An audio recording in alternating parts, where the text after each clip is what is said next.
racial, sexual, and religious chauvinism to rabid nationalist fervor are beginning not to work. A new consciousness is developing which sees the Earth as a single organism and recognizes that an organism at war with itself is doomed.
When hostilities commenced in Europe in 1939, it was realized that the American people had no intention of entering the war.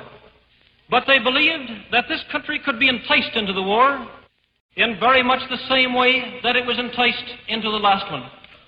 They planned, first, to prepare the United States for foreign war under the guise of American defense. Second, to involve us in the war step by step without our realization. Third, to create a series of incidents which would force us into the actual conflict. These plans were, of course, to be covered and assisted by the full power of their propaganda. Our theaters soon became filled with plays portraying the glory of war. Newsreels lost all semblance of objectivity, and they have used the war to justify the restriction of congressional power and the assumption of dictatorial procedures on the part of the President and his appointees. A fear campaign was inaugurated. We cannot allow the natural passions and prejudices of other peoples to lead our country to destruction.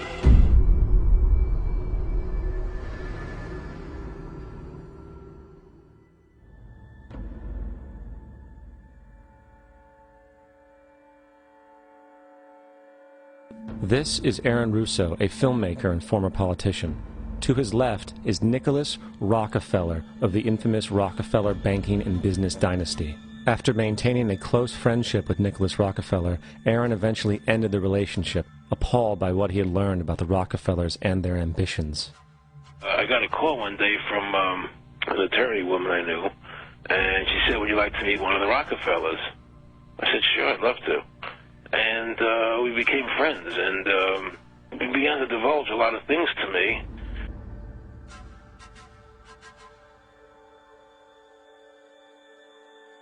So he said to me one night, he said that there's going to be an event there, and out of that event, you're going to see, we're going to go into Afghanistan, so we can run pipelines from the Caspian Sea. We're going to go into Iraq to take the oil and establish a base in the Middle East, and we're going to go into Venezuela and try and get rid of Chavez. And the first two they've accomplished.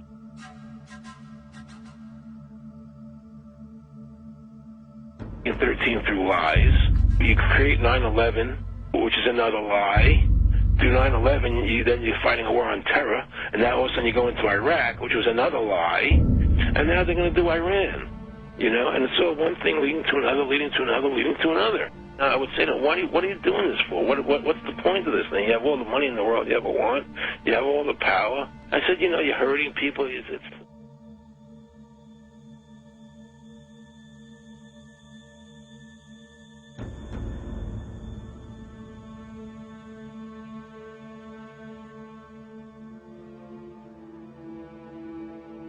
not a good thing. And he would say, What do you care about the people for? Take care of yourself and you take care of your family. And then I said to him, what are the ultimate goals here? He said the ultimate goal is to get everybody in this world chipped with the RFID chip, and have all money be on those chips and everything on those chips. And if anybody wants to protest what we do or violate what we want, we just turn off their chip. That's right, microchipped. In 2000.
Change.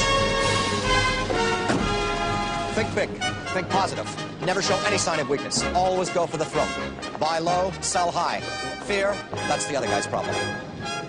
Nothing you have ever experienced can prepare you for the unbridled carnage you're about to witness. Right. Super Bowl, the World Series, they don't know what pressure is. In this building, it's either kill or be killed.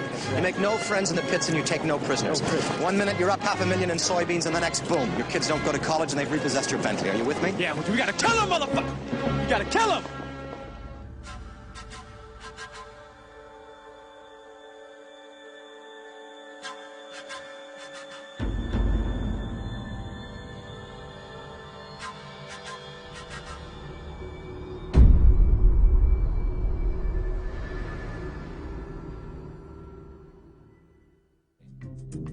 Likewise, the Cold War and the collapse of the Soviet Union was, in reality, a way to preserve and perpetuate the established economic and global hegemony of the United States.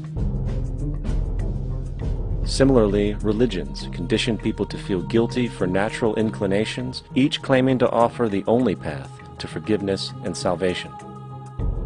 At the heart of this institutional self-preservation lies the monetary system, for it is money that provides the means for power and survival.